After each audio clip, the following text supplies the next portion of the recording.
अब मैं गौतम बुद्ध नगर के पुलिस आयुक्त श्री आलोक सिंह जी से सादर अनुरोध करती हूँ कि आप औपचारिक रूप से आदरणीय मुख्यमंत्री जी का स्वागत करें।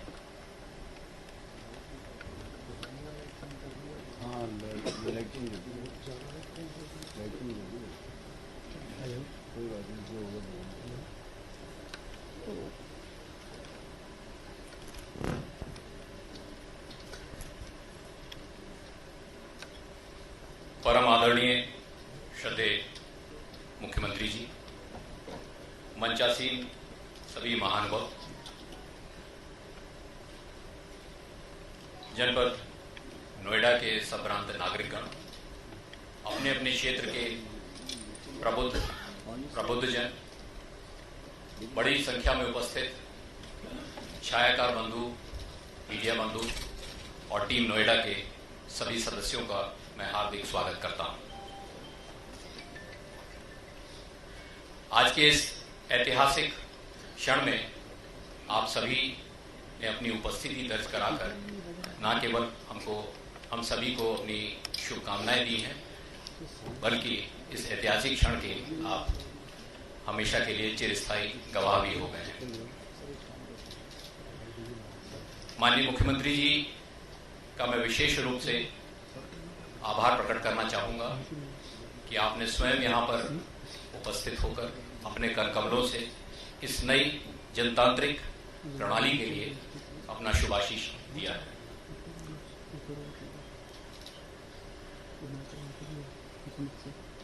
माननीय मुख्यमंत्री जी के कुशल निर्देशन में सभी विभागों की कार्य प्रणाली में परिवर्तन लाया गया। विशेषकर पुलिस की जो कार्य प्रणाली है उसमें एक प्रोफेशनल कॉम्पिटेंस डेवलप किया गया। महाराज जी के इस अनूठे कदम से न केवल पुलिस को अपने प्रोफेशनल वर्क में पूर्ण स्वतंत्रता दी गई, वहीं तमाम ऐसे बाहरी हस्तक्षेप जिससे प्रोफेशनल पुलिसिंग प्रतिकूल रूप से प्रभावित होती थी, उससे संरक्षण भी दिया गया।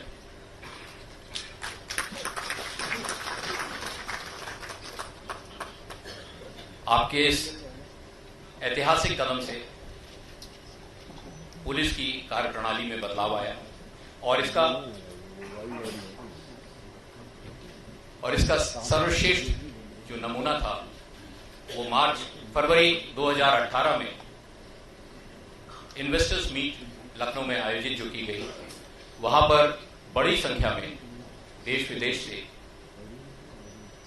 औद्योगिक घरानों ने इस बदले हुए परिवेश में अपनी आस्था व्यक्त की और इस इन्वेस्टर मीट में 4 लाख करोड़ से ऊपर के investment proposals and intent letters सौंपे गए। आपके ठोस दृष्टिकोण एवं कुशल कार्य योजना के कारण ही कुंभ का दिव्य आयोजन, डिफेंस एक्सपो और लखनऊ की त्रुटि रहित आयोजन संभव हुए। हाल ही में सीएए तथा अन्य इश्यूज पर जिस प्रकार एक वातावरण तैयार हुआ, उसमें माननीय मुख्यमंत्री जी की स्पष्ट नीति के कारण उत्तर प्रदेश में सभी जगह कानून व्यवस्था स्थापित रही, कहीं भी कोई major law and order issue नहीं।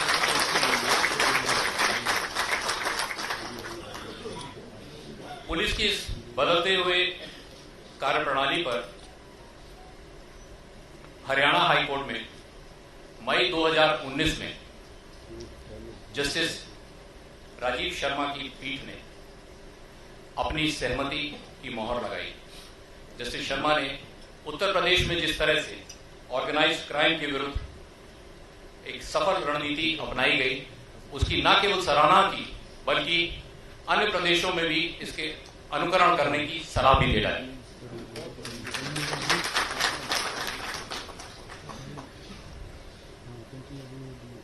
माननीय मुख्यमंत्री जी के कुशल नेतृत्व में पुलिस में लगातार रिफॉर्म्स आगे बढ़ते रहे और इसी कड़ी में एक जनोन्मुखी पुलिस व्यवस्था देने के लिए का निर्णय लिया गया। जनतंत्र में नागरिकों के साथ संवाद स्थापित करते हुए उनकी आकांक्षाओं के अनुरूप पुलिसिंग मॉडल प्रदान किया गया नोएडा और लखनऊ में। आपके कुशल मार्गदर्शन में क्षेत्र के नागरिकों से लगातार संवाद स्थापित किया गया है। अलग अलग सबसेट्स में क्षेत्र के नागरिकों का फीडबैक लिया जा रहा है, चाहे वो मॉर्निंग वॉकर्स के साथ बैंड की धुन पर वार्तालाप किया गया हो या ऐसी महिलाएं जिनके पास कानून का कोई अन्य रास्ता नहीं है, उनको जाकर उनकी कानूनी हक और उनके अधिकार के बारे में बताया गया है। एक हमने व्हाट्सएप नंबर यहां जारी किया है जिसमें पुलिसिंग ऑन डिमांड, जो अपने अपने क्षेत्र में अगर किसी को पुलिस की कोई आवश्यकता है या कोई सुझाव है तो सीधे वो उस पर अपने सुझाव देते हैं और इस पे 24 घंटे के अंदर पुलिस रिस्पॉन्ड करती है। इसी संवाद के मध्य नोएडा में ट्रैफिक की समस्याओं का सबसे ज्यादा लोगों ने बात की। अर्बन इंडस्ट्रियल कॉन्ग्लोमरेट्स में ट्रैफिक एक ऐसा नाइटमेयर है जिससे हम सभी को प्रतिदिन रूबरू होना पड़ता है। इसको दृष्टिगत रखते हुए यातायात पुलिस की स्ट्रेंथ में चौगुना बढ़ोतरी की गई और आज की तारीख में 400 से ज्यादा ट्रैफिक पुलिसकर्मी यातायात प्रबंधन में लगे हुए हैं। वर्षों से लंबित आईटीएमएस की कार्य योजना को पुनर्जीवित किया गया। इसके लिए मैं सीईओ नोएडा का आभार प्रकट करता हूं और शीघ्र ही आईटीएमएस की योजना, इंटीग्रेटेड ट्रैफिक मैनेजमेंट योजना से नोएडा को परिपूर्ण किया जाएगा। 24 ऐसे स्थानों को चिन्हित किया गया जिससे प्रतिदिन आवागमन में कहीं ना कहीं दिक्कत होती थी। इन 24 स्थानों पर विशेष कार्यदारी बल लगाया गया है और आज आपके कर कमलों से एक ट्रैफिक मार्शल्स का ग्रुप भी इसी कार्य के लिए लगाया जाएगा।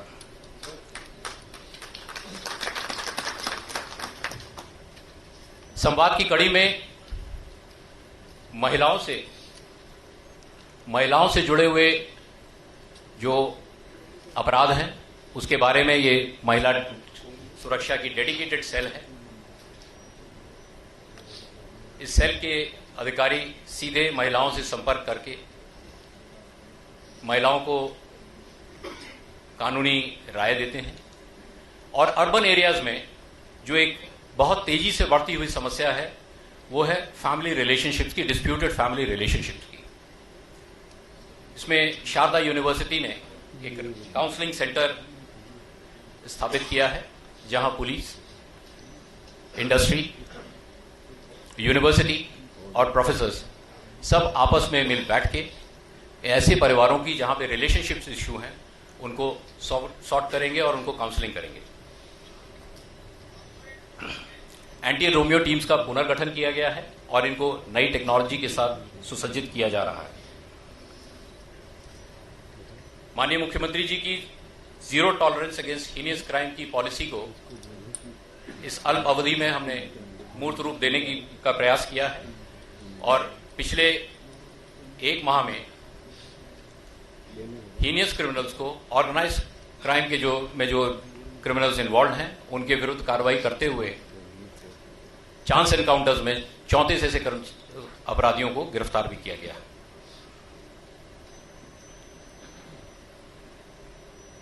जहां इस तरह के प्रयोग किए जा रहे हैं वहीं टाइम टेस्टेड जो बीट पुलिस व्यवस्था है उसको पुनर्जीवित किया गया है और इस बीट व्यवस्था को आज की जो पुलिसिंग के जो आज के रिक्वायरमेंट्स हैं उन रिक्वायरमेंट्स के अनुरूप एक better resources, body worn cameras और अपने क्षेत्र में निरंतर जनता, क्षेत्र के नागरिक और अपराधियों तीनों पर अपनी पकड़ बनाने के लिए प्रेरित किया गया है। ये एक थाने में इस समय पायलट प्रोजेक्ट क्रियान्वित किया जा रहा है। पेट्रोलिंग में एक नया बीट व्यवस्था यहां लागू की गई है, जिसमें 400 ऐसे स्थान जहां पर क्राइम के होने की संभावना है उनको चिन्हित कर वहां पर QR कोड लगाया गया है और प्रत्येक बीट कर्मी ऐसे स्थानों को जब स्कैन करेगा तो इलेक्ट्रॉनिक उसकी अटेंडेंस स्वतः ही सिस्टम में दर्ज हो जाएगी। इससे बीट व्यवस्था में एक पारदर्शिता बढ़ेगी।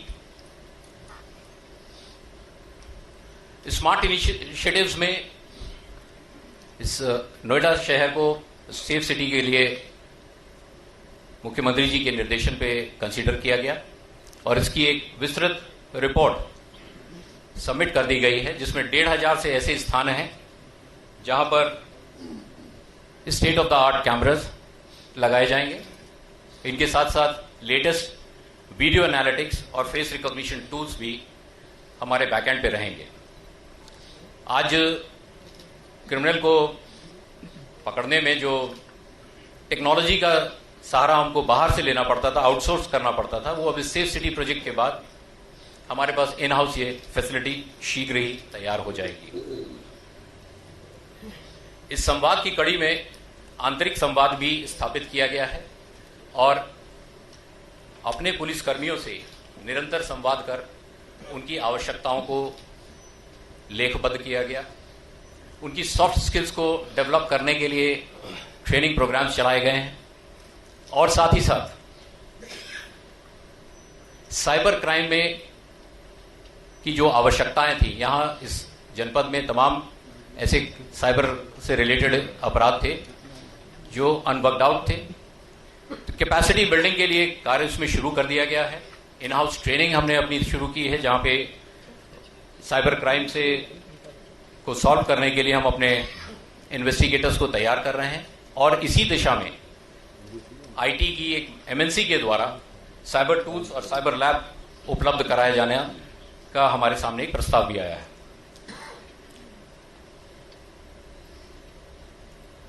पुलिस बल के शारीरिक और मानसिक रूप से स्वस्थ रखने के लिए नियमित चेकअप और काउंसलिंग की व्यवस्था की जा रही है। आज आपके कर कमलों द्वारा एक कंप्यूटराइज्ड कियोस्क, हेल्थ कियोस्क का उद्घाटन किया गया है, जिसमें 7 मिनट में सारे पैरामीटर्स की अंडरस्टैंडिंग करके उसके हेल्थ इश्यूज और किस तरह की डाइट उनको लेनी है, इसका प्रावधान है। हमें आशा है कि पुलिस कमिश्नरेट में जो पुलिस बल की आधारभूत सुविधाएं हैं वो शीघ्र ही उपलब्ध हो आपके माध्यम से हो जाएंगी। इस नवीन प्रणाली में हमारे दायित्व बढ़े हैं और हमसे अपेक्षाएं और उम्मीदें भी बढ़ी हैं। हमारा सतत प्रयास होगा कि हम आपकी आशाओं पर खरे उतरे। टीम नोएडा आदरणीय माननीय मुख्यमंत्री जी के आभारी हैं कि उन्होंने अपनी गरिमामयी उपस्थिति से हमें अनुग्रहित किया है। आपका पुनः इस कार्यक्रम में आने के लिए बहुत बहुत धन्यवाद। आपका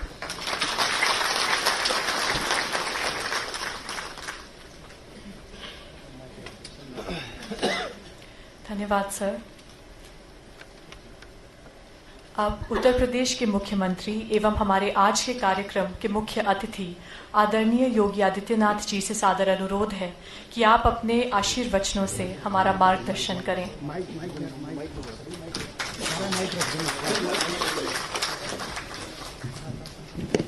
लाइट जलाओ यार, लाइट नहीं है। लाइट क्या है? नीली लाइट जला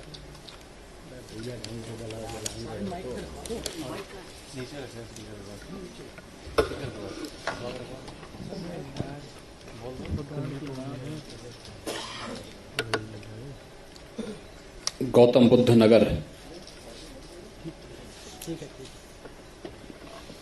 के पुलिस कमिश्नरी सिस्टम के आज के इस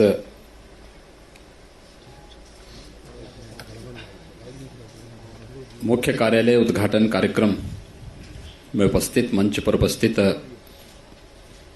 जनपद के प्रभारी मंत्री श्री जयप्रताप सिंह जी, पूर्व केंद्रीय मंत्री और लोकप्रिय सांसद डॉक्टर महेश शर्मा जी, प्रदेश सरकार के मंत्री श्री सुरेश राणा जी, माननीय विधायक श्री पंकज सिंह जी, श्री धीरेन्द्र सिंह जी, श्री तेजपाल नागर जी, अध्यक्ष नोएडा अथॉरिटी श्री आलोक टंडन जी, अपर मुख्य सचिव गृह श्री अवनीश कुमार अवस्थी जी, पुलिस आयुक्त श्री आलोक सिंह जी, आज के इस कार्यक्रम में उपस्थित सभी नोएडा, ग्रेटर नोएडा से जुड़े हुए, यमुना अथॉरिटी से जुड़े हुए सभी वरिष्ठ प्रशासनिक और पुलिस के अधिकारीगण, इस क्षेत्र के गणमान्य सभी उपस्थित महानुभाव, गौतम बुद्ध नगर में पुलिस आयुक्त प्रणाली लागू होने के बाद उनके मुख्यालय के उद्घाटन कार्यक्रम के अवसर पर मैं आप सबको हृदय से बधाई देता हूं, अपनी शुभकामनाएं देता हूं। समय के अनुरूप हम सबको अपने आप को ले जाने की आदत डालनी पड़ेगी।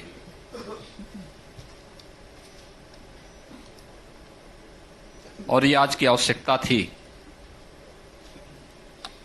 कि बदलते हुए परिवेश में लकीर का फकीर बनने की बजाय हम लोग किसी एक व्यवस्था को केवल अधिकारों की लड़ाई तक सीमित न रखते हुए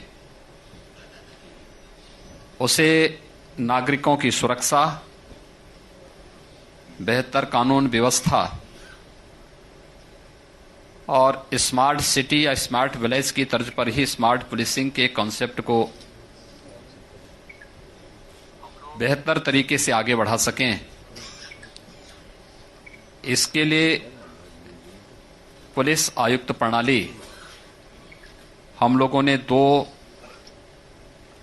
शहरों में, प्रदेश की राजधानी लखनऊ में और गौतम बुद्ध नगर में लागू करने का निर्णय लिया। और आज गौतम बुद्ध नगर में मुझे प्रसन्नता है कि पुलिस आयुक्त की इस पद्धति को सफलतापूर्वक आगे बढ़ाने के लिए नोएडा अथॉरिटी के सहयोग से यह एक बेहतर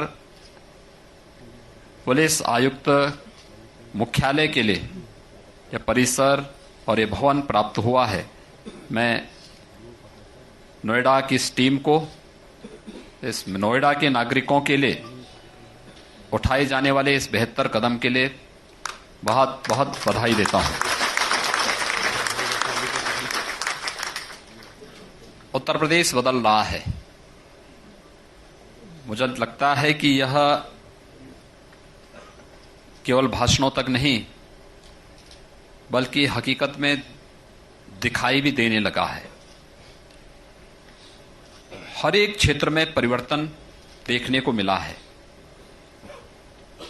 और वास्तव में इन बातों का एहसास वे लोग करते हैं जो उत्तर प्रदेश में यहां पर कभी उनको आना होता है, उनको बाहर जाना होता है। जब अन्य राज्यों से उत्तर प्रदेश की तुलना करते हैं तो उनको एहसास होता है कि वास्तव में बहुत कुछ परिवर्तन हुआ है। मुझे याद है जब 2017 के अंतिम समय में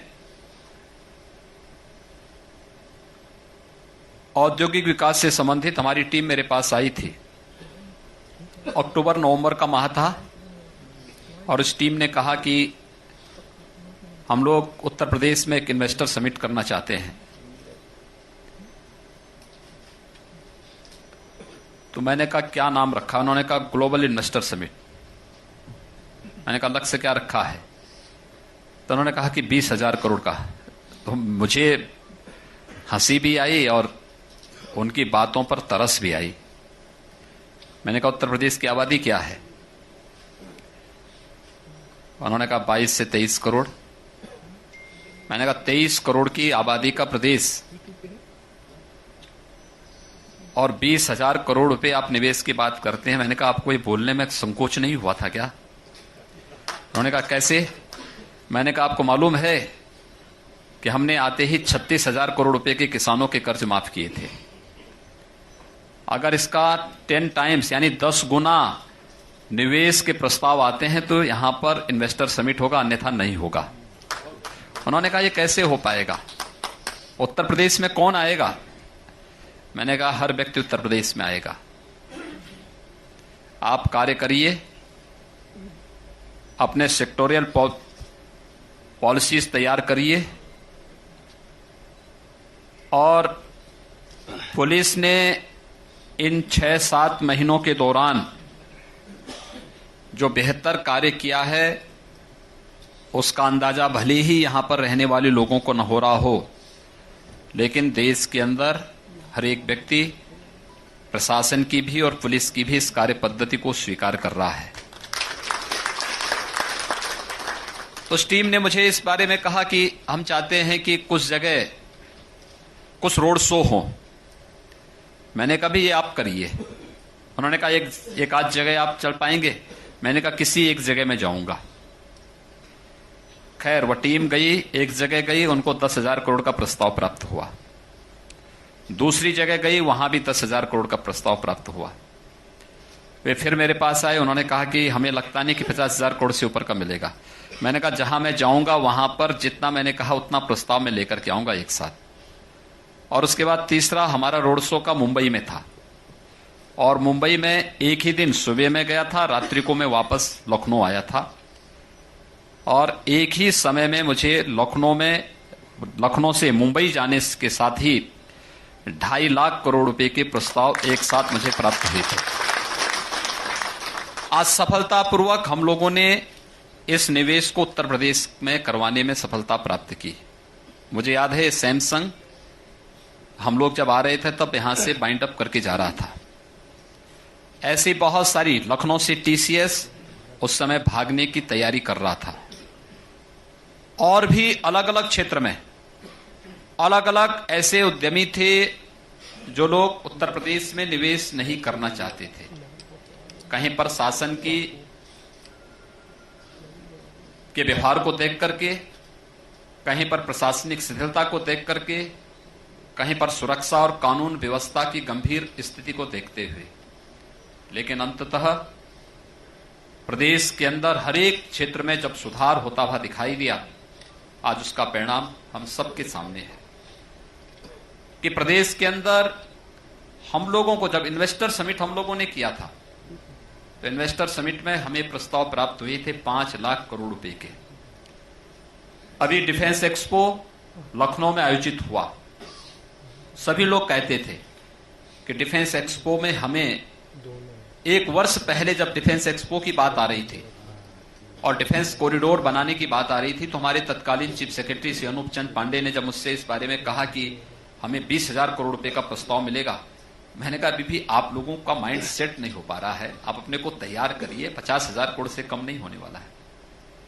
और हमें ठीक 50,000 करोड़ रुपए के प्रस्ताव इस डिफेंस एक्सपो में हमें प्राप्त हुए।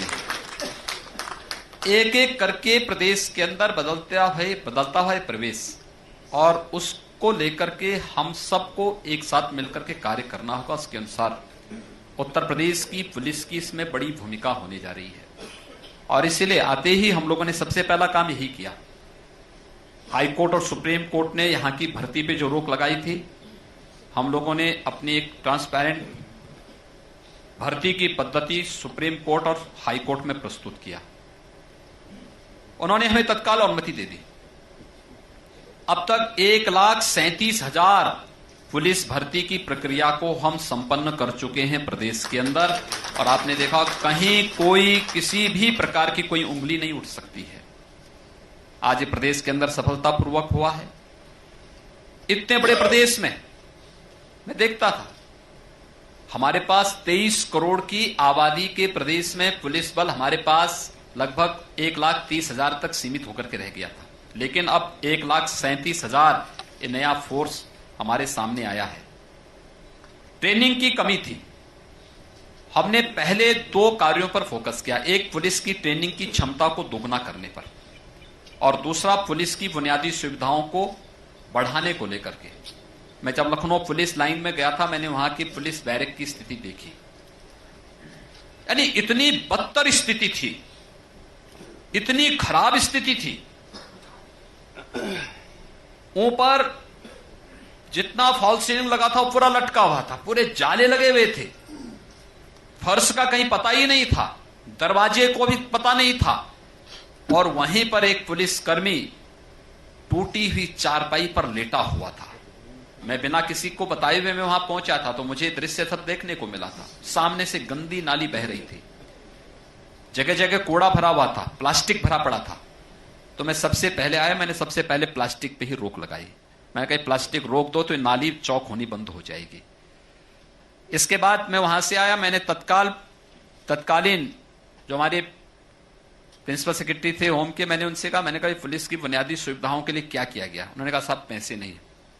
मैंने कहा पैसे की कमी नहीं है, नियत में खोट है, इस नियत को दुरुस्त करो और एक साथ प्रस्ताव लेकर के आइए।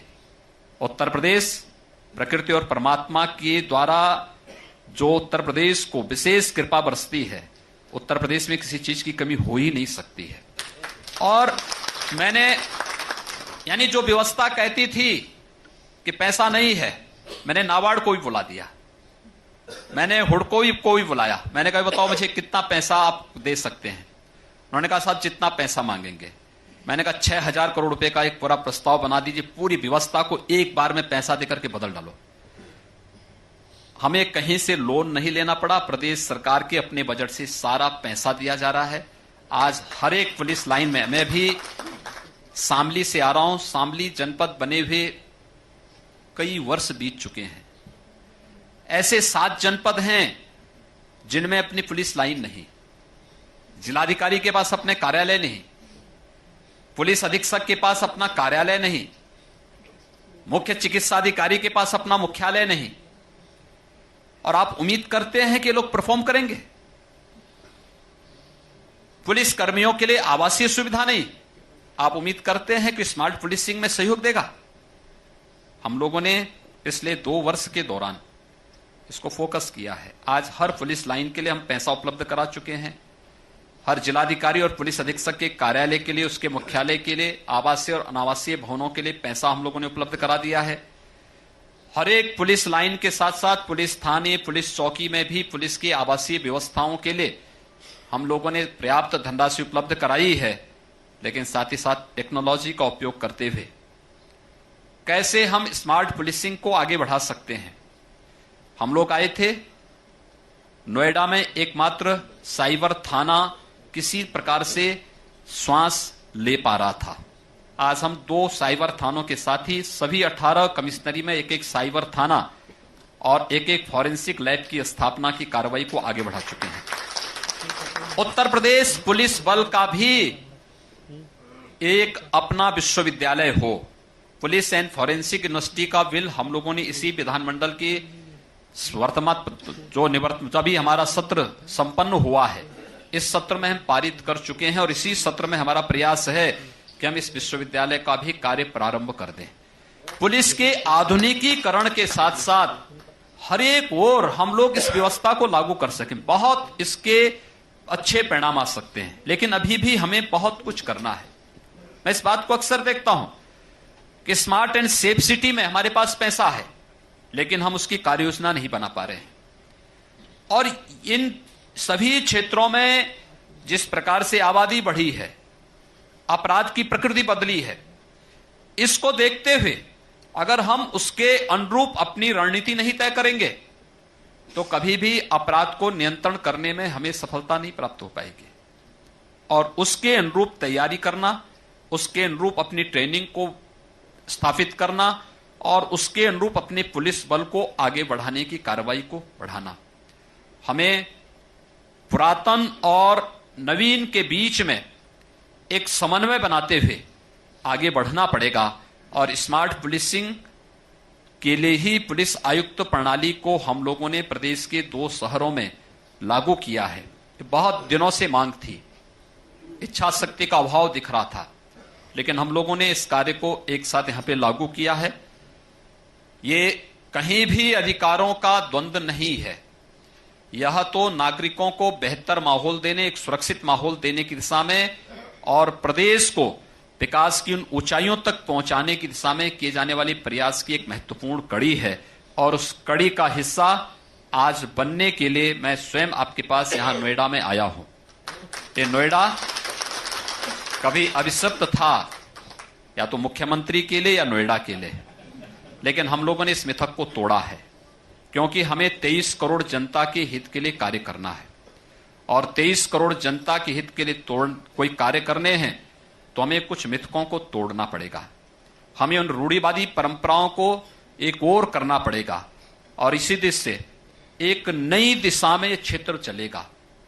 एशिया का सबसे बड़ा एयरपोर्ट हम लोग जेवर में देने जा रहे हैं, और मुझे लगता है इसके साथ ही आप देखना कि कितना बड़ा अन्याय और कितना शोषण नोएडा का हुआ है, ग्रेटर नोएडा का हुआ है, यमुना एक्सप्रेस वे के नाम पर हुआ है, इस क्षेत्र के नागरिकों के नाम पर हुआ है, यहां पर रहने वाले जितने वरिष्ठ नागरिकगण हैं उन लोगों का हुआ है, या यहां पर जो लोग अपने कारोबार को लेकर के आए हैं या जो लोग कार्य करने के लिए आए हैं, इन सब के यहां के युवाओं के साथ, हर एक तबके के साथ किस किस स्तर पर अन्याय हुआ है, ये सारी चीजें भी देखने को मिलेंगे।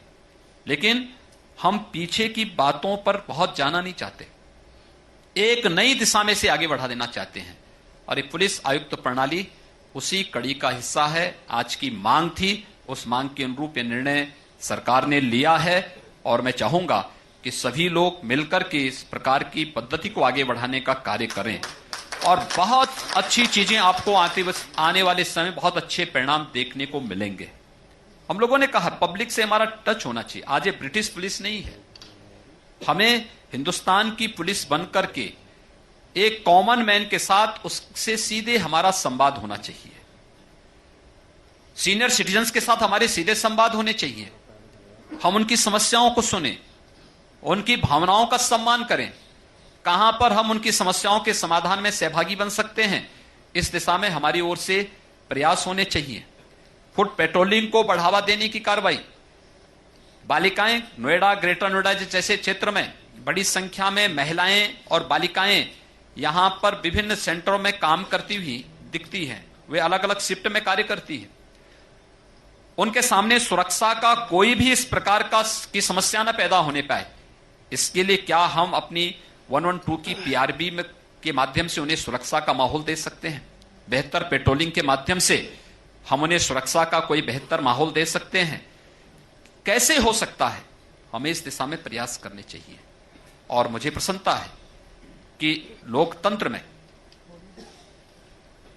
चुने गए जनप्रतिनिधि, प्रशासन, पुलिस, ये सभी मिलकर के अगर एक साथ मिलकर के कार्य करना प्रारंभ करेंगे तो उसके बेहतर परिणाम भी आएंगे। और मैंने इस बात को यहां पर देखा है कि जब हम लोगों ने जेवर एयरपोर्ट के निर्माण की कार्रवाई प्रारंभ की थी, आज तो वह अगले निर्माण कार्य की ओर अग्रसर हो रहा है, लेकिन आप सब जानते हैं ये वही क्षेत्र है जहां भट्टा पारसोल की घटना घटित हुई थी। ये वही क्षेत्र है जहां पर अक्सर अपराध की बड़ी बड़ी बर्बर घटनाएं घटित होती थी। लेकिन आज ये दुनिया का सबसे सुंदर और सबसे विकसित शहर बनने की ओर अग्रसर जेवर और उसके आसपास का क्षेत्र जा रहा है। क्योंकि मैं एक बार यहां आया था, और जब मैं 1.5 वर्ष पहले यहां आया था, मैंने यहां के किसानों से इस बारे में विनम्र अनुरोध किया था। मैंने कहा देखिए ये तय करना आपका काम है, मैं आपके पास आया हूं, और इसलिए आया हूं, मैं जब देखता हूं जेवर और उसके आसपास में घटित होने वाली घटनाओं को देखता हूं तो मुझे वर्तमान की इन घटनाओं पे दुख तो होता है, लेकिन मुझे आने वाले भविष्य के उस अंधकार की ओर की अंधकार से भी मुझे और भी भय होता है कि आने वाली पीढ़ी की स्थिति क्या होगी।